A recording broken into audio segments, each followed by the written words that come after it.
Pista House proudly presents the Muharram Special, Dum Ka Road,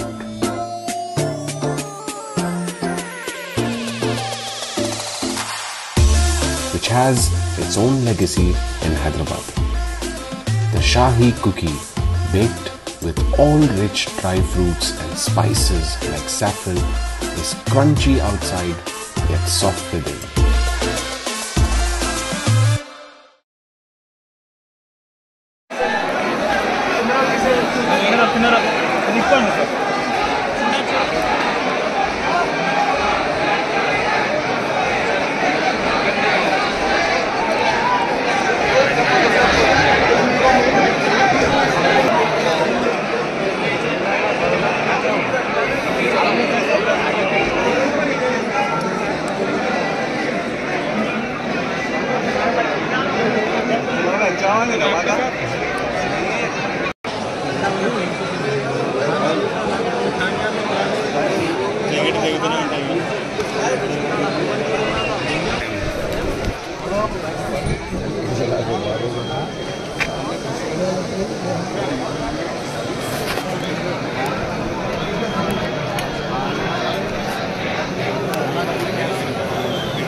चलो चलते रहो। चलो चलो चलो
तंत्र मंत्र यंत्र के सम्राट बाबा आजम खान బెంగాలీ 100% లాభం గ్యారెంటీతో పాటు. కొన్ని కారణాల వల్ల మా వారి కంపెనీ బంద్ అయింది. పిల్లల స్కూలు, ఇంటి ఖర్చులు ఏం చెయ్యాలో అర్థం కాలేదు. అప్పుడు మేమిద్దరం బాబా ఆజం ఖాన్ బెంగాలీని కలిసాం. తర్వాత కొన్ని రోజులకే మా వారి కంపెనీ తిరిగి ఓపెన్ అయింది. ఇక మా జీవితంలో అన్ని సంతోషాలే. నాకు చాలా కలలున్నాయి, కానీ జేబులో డబ్బులు లేవు. ఇంజనీరింగ్ చదివాను, కానీ జాబ్ లేదు. ఆ సమయంలో నాకేం చేయాలో అర్థం కాలేదు. అప్పుడు నా ఫ్రెండ్ ఒకడు బాబా ఆజం ఖాన్ బెంగాలీ గురించి నాకు చెప్పాడు. ఆయన్ని కలిసిన తర్వాత నేను ఒక కన్స్ట్రక్షన్ కంపెనీలో ఇంజనీర్ అయ్యాను. మేమిద్దరం ఒకరినొకరు ప్రేమించుకున్నాం. కాని మా ఇద్దరి తరపు పెద్దవాళ్లు మా పెళ్లి కొప్పుకోలేదు. మేము బాబా ఆజం ఖాన్ బెంగాలీ గారిని కలిసాం. ఆ తర్వాత మా పెద్దలు మా పెళ్లి కొప్పుకున్నారు. ఉద్యోగం, వ్యాపారం, ఇంటిపోరు, ఆర్థిక సమస్యలు, ప్రేమ వివాహం, చేతబడి చేయబడిన వారు, భార్యాభర్తల మధ్య గొడవలు, పెళ్లిలో ఆటంకాలు, సవతిపోరు, శత్రుబాధ, విదేశీయానం, సంతాన ప్రాప్తి, ముట్కార్ని వశీకరణం స్పెషలిస్ట్. నేను చేసిన పనిని ఎవరైనా సవాల్ చేస్తే వారికి నగదు బహుమతి. మా address Baba Azam Khan Bengali, Malakpet, Hyderabad. Phone number 9573048697। अब आपको गुर्दे में और पित्ते में पथरी यानी किडनी स्टोन या गैल ब्लैडर स्टोन होने पर नहीं है घबराने की ज़रूरत। शहर हैदराबाद में सालों से इस इलाज के लिए खानदानी सिलसिले से चला आ रहा है भरोसेमंद नाम RS यूनानी फार्मेसी, जहां पर खास तौर पर पित्ते में मौजूद पथरी और दोबारा पथरी ना होने का किया जाता है मुकम्मल इलाज। आपको इस दर्द से हमेशा के लिए मिल जाएगा छुटकारा। No side effects, no operation. तशखीस करते हुए दवाएं की जाती है फराहम। तो देर ना करें, जल्द ही तशरीफ लाए। RS Unani pharmacy, Bahadurpura X road, opposite Canara bank, Hyderabad. मजीद तफसीलात के लिए रब्त करें। Germanten super speciality hospital, doctor Mir Jawad Zar Khan, senior experienced orthopaedic surgeon, bone fracture, joint replacement, hip replacement और स्पाइन सर्जरी कामयाबी से अंजाम दे रहे हैं। इसके अलावा neuro surgery, cardiology, gynaecology, dental, general medicine, dialysis और फिजियोथेरेपी जैसे शोबाजात में इंतहाई कामयाबी के साथ वाजबी फीस में इलाज किया जा रहा है। शेयरिंग और प्राइवेट रूम्स, अस्पताल में 24 घंटे MRI, CT scan, 2D digital x ray, ultrasound, operation theatre, ICU और लैब की सहूलत दस्तयाब है। आपकी उम्मीदों के ऐन मुताबिक Germanten super speciality hospital, pillar number 150, Attapur, Hyderabad. अगर आपने हमारे चैनल को अभी तक सब्सक्राइब नहीं किया है तो यहाँ पर रेड कलर का सब्सक्राइब बटन दिख रहा है, उसे क्लिक करें और हमारे चैनल को सब्सक्राइब कीजिए और साथ ही साथ बेल आइकन को भी क्लिक कीजिए, जिससे आपको ताज़ा अपडेट मिलती रहे।